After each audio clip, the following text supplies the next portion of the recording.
My sister announced her pregnancy at Easter dinner, and my mother cried happy tears for 45 minutes straight. When I got promoted to senior designer 8 months earlier, my mother said, "That's nice, honey.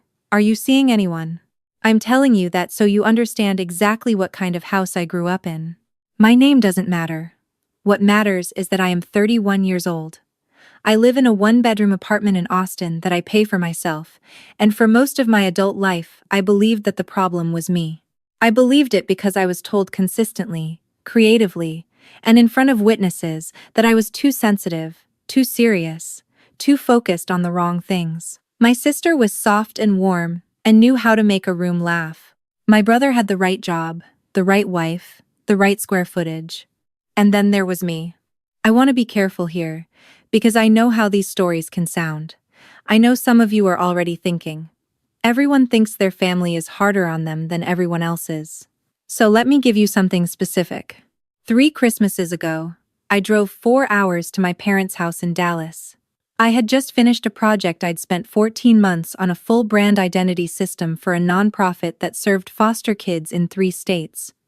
It was the best work I'd ever done. I was proud of it in a way I hadn't been proud of anything since I was a kid making things just because I wanted to. I brought my portfolio. Not because I planned to make a presentation at the dinner table, but because my mother had asked me, specifically, on the phone 2 weeks earlier, "Can you show us what you've been working on?" Her voice had sounded genuinely curious. I had felt something warm move through my chest. Christmas Eve. Dinner. I opened the portfolio on the side table near the kitchen, while my brother-in-law was telling a story about his fantasy football league. My mother glanced at it. She said, "Oh, that's pretty. The way you say it about a dish towel." She turned back to my brother-in-law. My father didn't look up from his phone. My sister said, "I love the colors," which I believe she meant sincerely. She is not a villain in this story.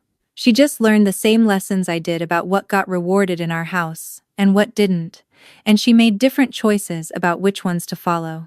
I closed the portfolio. I put it in my car. I came back inside, and I set the table, and I laughed at the right moments, and I helped with dishes, and I drove home on December 26th, and I did not cry until I got past Waco. That was 3 Christmases ago. This story is about what happened at Easter. I should tell you about my grandmother's sister, my great-aunt Ruth. Ruth never married. She spent 40 years working in hospital administration in a mid-sized city in Ohio, saved aggressively, invested quietly, and died at 82, with considerably more money than anyone in our family had assumed she had. She had no children. She had, apparently, opinions about which of her grandnieces and grandnephews paid attention to her when she was alive. I visited Ruth 3 times when I was an adult. Once because my mother asked me to, once because I happened to be driving through Ohio and it felt wrong not to stop, and once the last time, about 8 months before she died, because I genuinely wanted to. She was sharp and funny, and completely unbothered by what anyone thought of her. She lived alone in a house full of books, and had a cat named Gerald, and made the best chicken soup I have ever tasted. We talked for 6 hours that last visit. I didn't know it would be the last time. I just knew I liked talking to her. She asked me about my work. She looked at things I showed her on my laptop with real attention, asked real questions, told me about a logo she'd always hated on the side of a building near her office and why. When I left, she hugged me for a long time and said, "You're going to be just fine. You already are." I thought about that sentence a lot in the months after she passed. What I did not think about, what I had no reason to think about, was her estate. Easter this year was at my parents' house. My sister was newly pregnant, 14 weeks, and it was the first time the whole family was together since Thanksgiving. The mood was high. My mother had made 3 pies. My brother had driven down from Oklahoma with his wife and their 2 kids, who are loud and sweet, and broke a decorative egg within the first 10 minutes. I arrived with wine and flowers, which is the toll I pay for entering that house as a grown adult who lives elsewhere. The first 2 hours were fine. That's not unusual. The first 2 hours are usually fine, because we're all still managing ourselves. Still, in that initial performance of family togetherness that everyone maintains before someone has a second glass of wine and forgets they're performing. My sister's ultrasound photo was passed around. There were tears. My mother held it against her chest for a moment, like it was something sacred.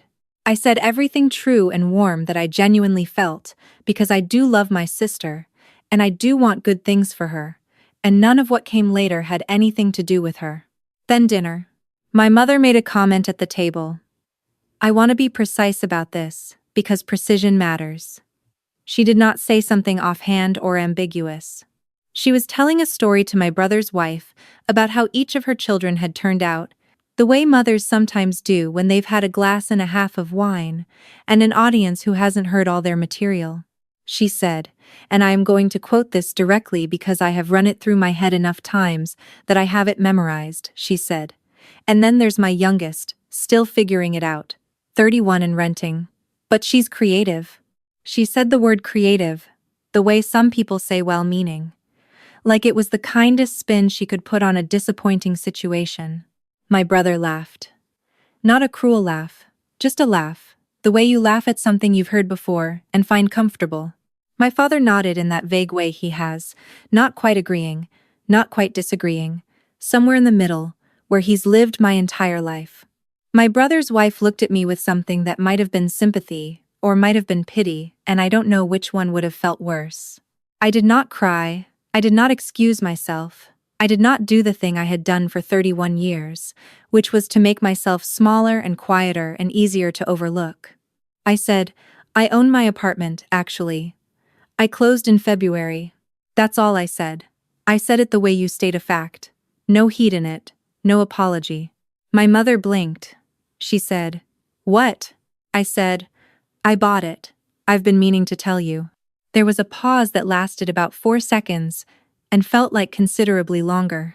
Then my father said, Well, that's great news, in a tone that suggested he was rescuing the conversation, and my brother said something about property values in Austin, and the moment moved on. But something had shifted. I could feel it.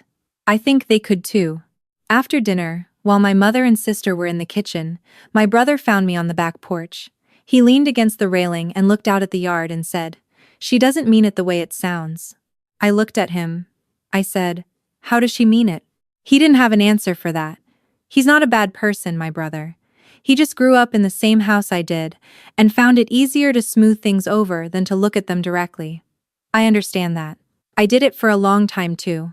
I drove home that night and I sat in my car in my own parking spot in front of my own apartment, and I thought about what Ruth had said.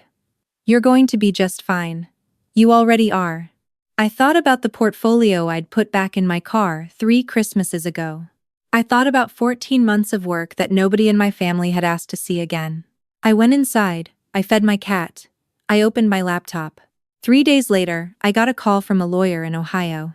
I'm going to be honest with you about what I felt when I found out, because I think the honest version is more useful than the clean version. My first feeling was not triumph. My first feeling was grief. Real grief. The kind that sits behind your sternum, because finding out that Ruth had thought of me, had specifically, intentionally thought of me, in the last years of her life, meant confronting how little I had let myself believe that anyone saw me clearly. Not my parents. Not my brother. And here was this woman, sharp and funny and surrounded by books, and a cat named Gerald, who had apparently seen me just fine. She left me a meaningful portion of her estate. I am not going to give you a number, because the number isn't the point. The point is that it was enough to change things. Enough to make certain calls, which started coming in about 3 weeks after the estate went through probate, feel very different than they would have otherwise. I did not tell my family right away. I want to be clear that this was not a strategy.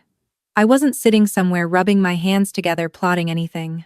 I was processing something enormous and private, and I wasn't ready to perform it for an audience.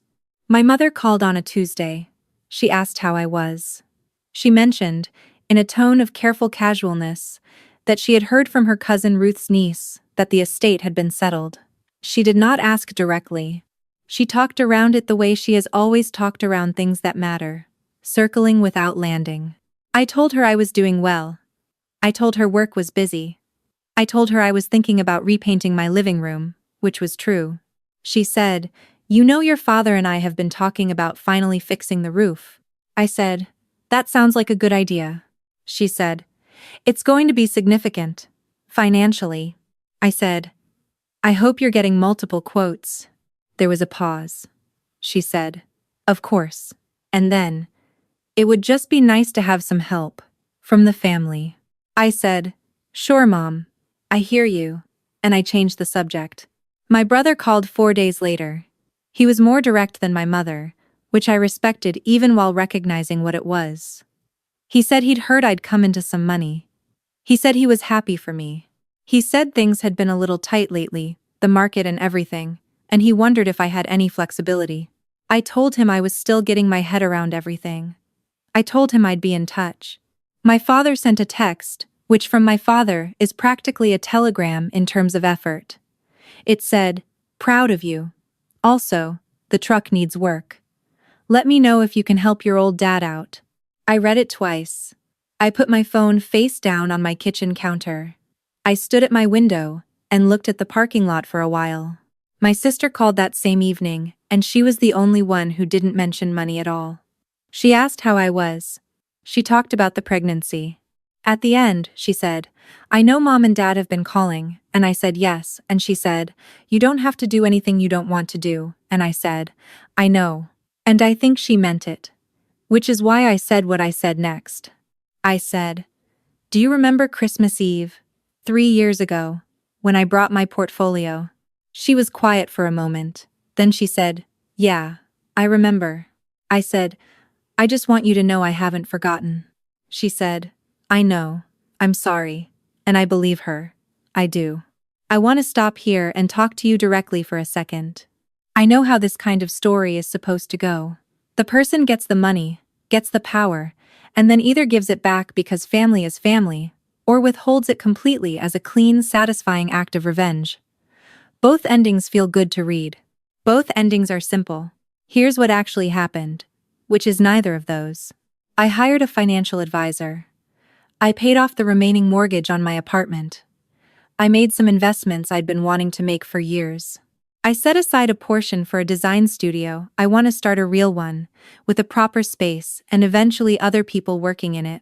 I did not give my parents money for the roof. I did not help my brother with whatever the market had done to his comfort level. I did not respond to my father's text about the truck with anything other than a phone call where I told him I loved him, and I wasn't in a position to help right now. My mother cried on the phone. Not manipulatively, or maybe manipulatively. I honestly can't always tell anymore, and I've stopped trying to determine the difference because it doesn't change my answer. She said she didn't understand. She said she thought family helped each other. She said she hoped I knew how much they loved me. I said, "I love you too, Mom." I said, "I hope you get the roof taken care of." And then I said the thing I had been carrying around in my chest for 3 years, the thing I'd been trying to find the right words for since Christmas Eve in Dallas, since the portfolio in the car, since the word creative, said like an apology. I said, "I need you to understand something. I have been waiting my whole life for you to be curious about my life. Not proud, I know pride is complicated. Just curious, just interested. And I think I'm done waiting for that. And I think that has to be okay." She didn't say anything for a long moment. Then she said, "I don't know what you want from me." I said, I know you don't." And I meant that without cruelty. I really did. I'm not going to tell you there's been some transformation since then. My mother hasn't called me in 4 weeks. My brother sent a single text that said okay, and nothing after. My father calls every Sunday the way he always has, and we talk about sports and weather and nothing at all. And maybe that's the relationship we have, and maybe that's enough. What I will tell you is this. Last month I signed a lease on a studio space on the east side of Austin. It's small, 400 square feet, terrible parking, beautiful light in the afternoons. I have a drafting table in the corner, and a second-hand couch, and a print on the wall that Ruth would have liked. It's the first space I've ever had that is entirely, completely mine, not my apartment, not a shared office, not a corner of someone else's company. I have 2 clients already. Both found me through work I did 3 years ago, work I made during all those months when I was trying to prove something to people who had decided not to look. And sometimes, when the afternoon light hits that drafting table at the right angle, I think about Ruth in her house full of books, with Gerald the cat. I think about 6 hours of conversation, and chicken soup, and a hug that lasted longer than it needed to. I think about a woman who looked at my work with real attention and saw something worth seeing. She was right. I already am just fine. Before I go, I want to ask you something, because these comments mean more than I can tell you, and I mean that in the most specific way possible. I have read things in this comment section that have helped me think more clearly about my own life. And that's not nothing. That's actually a lot. So I want to ask, have you ever done the quiet version of this? Not the dramatic version, not the speech, not the moment, but the small, private version, where you just stopped waiting for someone to see you and started acting like you were already worth seeing? Tell me in the comments. Tell me what that felt like, or what it's costing you, or what you're still waiting to do. And tell me where you're watching from, because I know this is reaching people in places I'll never visit, and something about that makes me feel less alone, and I hope it does the same for you. I'll see you in the next one.